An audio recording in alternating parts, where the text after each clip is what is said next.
President Uhuru Kenyatta must do one thing as a matter of urgency.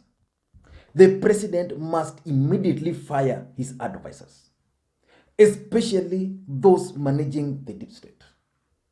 They're letting him down. There is no justification whatsoever why President Uhuru Kenyatta should be humiliated in Juja, in Kiambu County. I would forgive them if the president was ashamed in Meru, if the president was ashamed in Muranga, if the president was ashamed in Nyeri, if the president was ashamed in Embu, or maybe if the president was embarrassed in Kirinyaga, but not in Kiambu County, Juja of all the places. By the time of doing this video, the results for Juja constituency are not yet out. And by the time we were going to sleep yesterday, it was clear, very clear, that the United Democratic Alliance candidate was headed for a landslide victory. But the deep state and state house panicked, and they stormed the tallying center, and the process was stopped briefly. I'm told the counting is still ongoing, but even from those results, the United Democratic Alliance candidate is headed to a victory. But why should President Uhuru Kenyatta be ashamed? Why should State House, why should the deep state react late? If you want to steal votes, if you want to rig elections, you can do it. It has always been done before. And you prepare so well. You plan for it. And you execute it well. You don't wait until results start streaming in. Then you rush and attempt to block the tally. That doesn't help. Results are normally announced at the polling station. That's the honest truth. But there's a lot of drama in this Juja parliamentary by-election. At the end of the day, we are going to have the winners and we are going to have the losers. Who are the winners in the Juja parliamentary by-election? The first winner is Moses Kuria. Moses Kuria has consistently, he has been consistent. He has consistently been defeating the president in the larger Mount Kenya region. There was a by-election, I think it was last year late, in Ndindi Nyoro's ward. Moses Kuria's candidate emerged the winner. There was another by-election in Naivasha. I think it was Mountain View or something. The former MCA who was involved in an accident. Again there, Moses Kuria won. Then there was the Hell's Gate where he performed so well. And again now, he has won. So Moses Kuria has actually stamped his authority in the larger Mount Kenya politics. And I'm going to do a video specifically on Moses Kuria and the outcome of Juja, and maybe another one on President Uhuru Kenyatta. So Moses Kuria is the first winner, the biggest.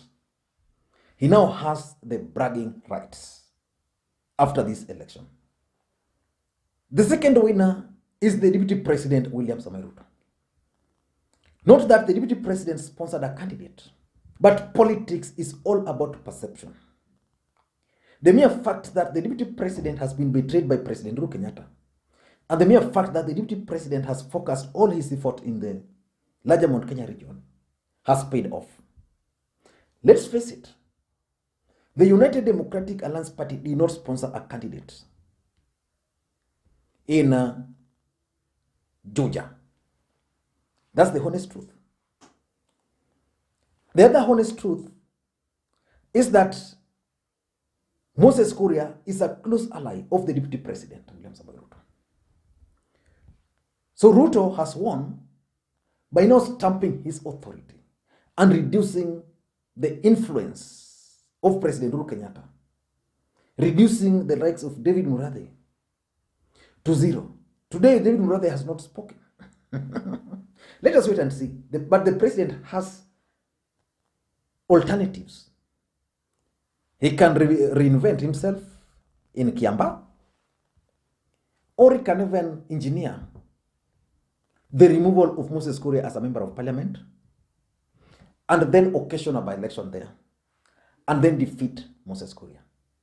But the truth of the matter is that William Ruto, though his party did not win, has emerged as a winner. Because in the larger Mount Kenya region, the contest has always been between two, Ruto and Uhuru. Not even Uhuru and Moses Kuria. Moses Kuria is always viewed kama mtu wa mkono wa Ruto. So Ruto has also won. We also have losers. Of course, the people also won. The Hustler Nation, the supporters there. But we also have the losers. Who are these people? The biggest loser in Juja is President Uhuru Kenyatta. How could the president allow this to happen? You know, I'm just imagining, I'm assuming that the stakes were so high in Nyanza and Raila Odinga's party, ODM party, cannot win. That's the moment you win through all possible means. Uhuru, as the president, has state machinery. He has the resources. Even the intelligence should have told Uhuru Kenyatta that the best candidate for this seat is actually the guy who won. Kiombui, I can't remember his name. But they ended up giving certificate to someone else. This guy actually wanted the Jubilee ticket. And maybe he was denied. So the results are now out there. He's now going to be the next member of parliament for Juja. So the president is the biggest loser. I don't know what the president is going to tell his grandchildren a few years to come. The second loser in all this is the United Democratic Alliance Party followers or members or allies of the deputy president from the larger Mount Kenya region. Let's face it. There are three political parties which are supporting the deputy president in the larger Mount Kenya region. And they are competing against each other. There is the Service Party of Mwangi Kiunjuri.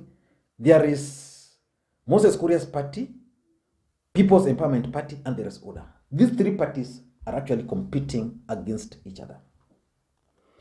Moses Kuria has emerged the winner.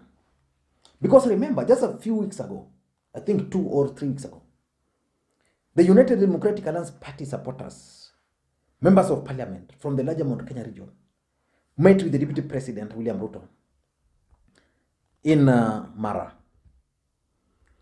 And Moses Kuria was locked out of that meeting. Why was he locked out? He was locked out because he was viewed as someone who is not a member of the United Democratic Alliance Party. So through this, Moses Kuria is telling them that I am the king when it comes to politics of the larger Mount Kenya region. So the ODA supporters from the larger Mount Kenya region, especially the leadership, they lost. The third loser in all this is James Nyoro. Let's face it. If, for example, James Nyoro was loved by the people, was offering the right services, was listening to the voters of Kiambu County, Juja would have been easy because Juja is a bit cosmopolitan. So basically, the vote in Juja, of which he was tasked to deliver, and he has failed, is a vote of no confidence in James Nyoro. So James Nyoro should wait for 2022 to go home. If he's not going to do that, then he must reinvent himself. He must go back to the people and figure out where the disconnect is. Number 4, the 4th guy who has lost heavily is William Kabogo. William Kabogo has already requested President Uhuru Kenyatta and Susan Waititu to concede, which is good. But it was expected that by President Uhuru Kenyatta tasking Kabogo to oversee this election, he was going to deliver. He has not delivered. So which means, even if Kabogo wanted to venture into national politics, it's not going to work for him. Even if Kabogo wanted to go back to Kiambu, I think he must learn from this Juja. So Kabogo has also lost heavily. What about Kieleweke brigades? They have lost. Wambugu Ngunjiri, Wamuchomba, and the entire Kieleweke brigades. All those guys have lost. But they can console themselves with one fact, that the candidate who won has won with, I think, is it 54%? So which means they're actually narrowing the gap. So they still have time. So if they use Kiamba well and they win, then they can start reinventing themselves back again from there. But let us get back to Uhuru Kenyatta. Why do you think the Juja candidate, the Jubilee candidate, was defeated? Number 1, it is a protest vote against President Uhuru Kenyatta, either because of his performance or because of the handshake. But that's the truth. This is purely a protest vote. There is no justification why the performance of Jubilee Party candidate performed that way. It could also be a protest for betraying the Deputy President William Ruto. But the truth is, it is a protest vote. Number 2, it also confirms that President Uhuru Kenyatta has actually lost control of his succession politics. He's mismanaging it. Now let us face it. If the president cannot manage a succession politics in Juja, how can he succeed in his role in the entire Mount Kenya region? He has basically lost control. Number 3, it could also be that the voters there are actually punishing President Uhuru Kenyatta's supporters from that region based on their performance. That's why Kiambu governor, and I suspect the people of Juja might be having serious issues with the Kiambu governor, his performance. Because if this guy performed, I don't think serious issues. And lastly, it could be about William Ruto's factor. There's a message these people are sending to the president about William Ruto, that they are going to support him. The president must figure out another strategy. His current strategies are not working. I don't know what you think. But in my next video, I want to go deep into 2 subjects. The first subject is Moses Kuria and this win. Is he going now to be chosen as the deputy president? Or is Moses Kuria going to be convinced to run for the presidency and assured of the larger Mount Kenya votes? Is it possible that Moses Kuria is actually the deep state project? To an extent now that the deep state wants Moses Kuria to appear as the kingpin of the larger Mount Kenya region, and then later on Moses Kuria will not agree to support William Ruto. He will even decide to run for the presidency. And by Moses Kuria running for the presidency, what will it mean? Splitting votes further from the deputy president. I don't know. I'm just trying to think. Tukutane next time, tomorrow. Same time, same venue. Thank you guys, and please may you have a good day.